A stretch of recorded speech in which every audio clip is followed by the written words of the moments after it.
Ibu hamil meninggal di perjalanan. Terhambat akses yang sulit, seorang ibu hamil di Kupang, NTT meninggal dunia. Sang ibu meninggal dalam perjalanan menuju rumah sakit. Dengan menggunakan tandu, perempuan yang tengah hamil di Emfoang, Kupang, Nusa Tenggara Timur dibawa sejumlah warga untuk mendapatkan perawatan. Sang ibu yang berusia 21 tahun ini awalnya dibawa ke puskesmas, namun kemudian dirujuk ke rumah sakit demi penanganan medis lebih lanjut.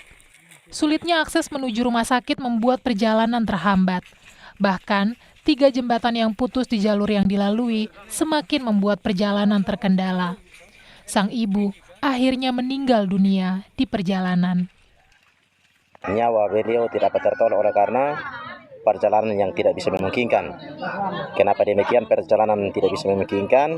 Oleh karena jembatan Kapsali putus, jembatan Termano putus, dan jembatan Siumolo putus. Akhirnya kami lambat di jalan sehingga di pertengahan jalan pun di tempat desa Pariti beliau menghembuskan nafas terakhir. Pasien kemudian dipulangkan ke kampung halaman untuk dimakamkan.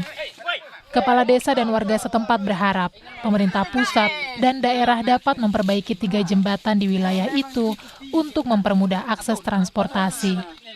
Kalixtaus, Kompas TV, Kupang, Nusa Tenggara Timur. Berita pilihan berikutnya, saudara, sekolah